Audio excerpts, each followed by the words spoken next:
Là, c'est la zone de guerre. Dès que je mets un pas en zone de guerre, j'ai ma garde. Quand je sors de la zone de guerre, je descends les bras. C'est clair, ça?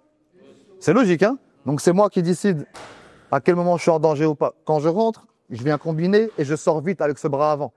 Bras avant, toujours en défense. Quand il vient ouvrir, boum, je casse l'attaque, ok? Si je reste ici, je m'expose. Là, il peut venir contrer. Donc, à moi de choisir quand ça chauffe et quand je suis hors de portée de frappe. C'est clair? Ouais.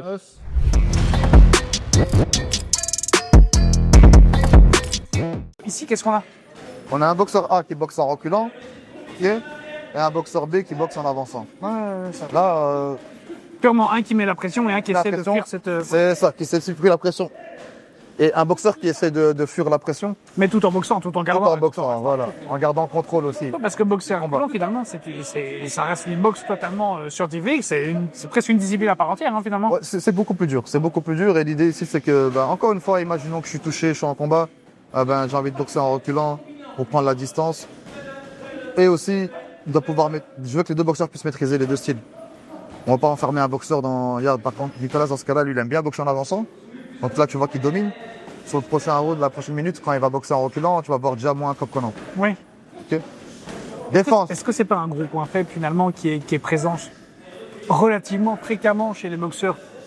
Ouais, boxer en reculant. Ouais. C'est en fait très technique, très compliqué. C'est pas ce qu'on enseigne directement. C'est pas ce qui est intuitif directement aussi. Ok, tu demandes de reculer en même temps de mettre de l'impact sur le devant. Enfin, selon moi, c'est ça le problème. Hein. C'est que tu demandes à ton corps de reculer en même temps tu dois mettre de l'impact vers devant. Donc, ça perturbe facilement les gens. Déjà, il faut une grosse coordination pour boxer en aussi. reculant. Et en plus, si tu dois te concentrer sur la coordination et l'impact que tu domines derrière, C'est ça. c'est... On switch, les gars. Là, donc ici, on va voir Nicolas, on va voir un peu en reculant ce qui se passe. Vas-y, une. Voilà, lève les mains quand tu rentres. La main gauche est basse. Enchaîne avec droite au corps. Et droite à la tête. Là, ça s'est vu. Sur le percute, ça s'est vu. De Voilà, l'impact. essaie de contrer. L'impact est totalement... Les hanches, Nicolas, les hanches. Descends. Nicolas, descends, voilà. Et déplace-toi. Boxer en reculant, c'est pas juste rester sur un coin. Est-ce que tu les autorises? Déplace-toi, Nicolas, tu dois te déplacer. Ou sinon, tu boxes pas en reculant. Tu boxes sur place. Tu comprends?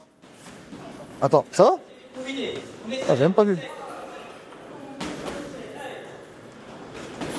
In. La droite à la tête quand il baisse la main gauche. Est-ce que tu les autorises à se désaxer quand même Ouais. en reculant? Les pivots sont totalement autorisés, quoi. Tout. Mais là, tu vois qu'il fait rien, c'est que il est en difficulté. Parce que là, c'est au niveau... Nicolas, tu bouges pas, il faut que tu bouges. Nicolas, c'est bouger, boxer en reculant, le thème. C'est pas boxer sur place. Voilà, il faut que tu envoies des coups et que tu puisses reculer, pas initier forcément. Et tu bouges. Bouge sur les jambes, utilise tes jambes. Tu veux pas te faire toucher. Quand il rentre, quand on voit ton crochet, tu sors. Lève les mains. Ouais. Plus léger, plus rapide, plus léger. Vraiment beau volume. Là, c'est beaucoup mieux maintenant, Nicolas. Et break.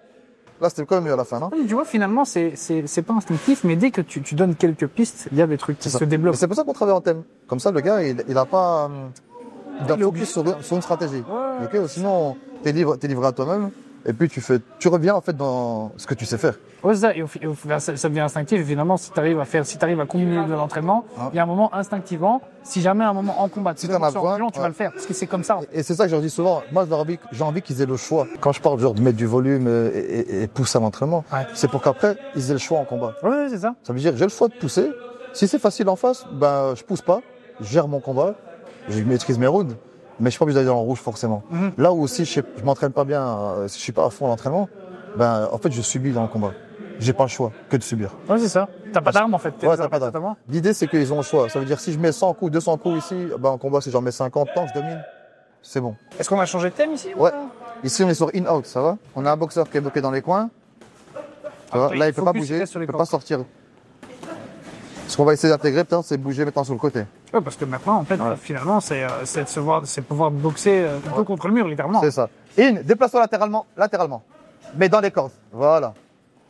Latéralement, latéralement. Ça revient un petit peu à la vidéo qu'on avait fait avec Coach Joe sur justement sortir du Cadre, faut que tu cadres, hein. Faut que tu cadres, Nicolas. Désolé, excuse-moi. Non, vas-y, ça revient un peu à la vidéo aussi. Bah, le thème colle parfaitement à la vidéo qu'on a faite avec Coach Joe sur justement sortir du coin et sortir des situations un peu de contre-mur, totalement piégées comme ceci, notamment des accès, utiliser les pivots pour pouvoir sortir, etc. quoi. L'idée, c'est, encore une fois, se préparer à toute éventualité. Pas trop haut les hanches. Nicolas, pas trop haut. Pas trop haut. Bondi à l'intérieur et tu sors. Bondi à l'intérieur et tu sors. Tu peux te déplacer, hein. Tu peux te déplacer latéralement, latéralement. Latéralement. Et Nicolas, tu dois rester en face de lui. En face de lui. Voilà, là, tu es en face. Là, s'il bouge un peu, boum, tu dois bouger. Nicolas, remets de la vitesse, c'est trop mou. In and out, in and out, in and out. Et sors.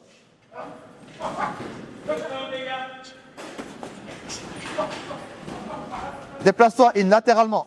Latéralement. Pas grave, pas grave. Hey, in. Reste concentré. Reste concentré. Tu vas rentrer. Si tu vas rentrer, lève les mains. Est-ce qu'on sent quand même le caractère en fait de chacun? Ouais, tu sens qu'il te frustre là. Non, mais en fait, tu sens que là, on est sorti du loisir. En fait. Ah non, On est totalement sorti du loisir. Tu vois, c'est personnel. Je dirais pas que c'est personnel, mais je veux dire, on est dans l'idée de voilà. Non, c'est compétiteur. Voilà, c'est ça que j'allais dire. On n'est pas en loisir ici. Et là, tu le vois directement. Ouais, ils aiment pas se faire dominer. Personne n'aime bien se faire dominer. Après, il faut accepter parce que c'est l'apprentissage, tu vois. Oui, ça fait partie du truc. Hein. Lève les mains, in. La droite levée. Nicolas, déplace-toi latéralement, tu peux, voilà. Latéralement, tu peux. Déplace-toi. Reste pas forcément devant lui. Voilà. Joli jeu de jambes.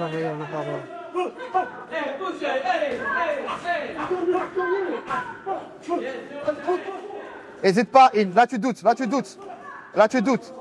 Rentre par le corps, remonte à la tête. Comment est-ce que tu réagis comme ça quand tu vois que justement In doute un peu comme ça? Comment est-ce que lui devrait réagir?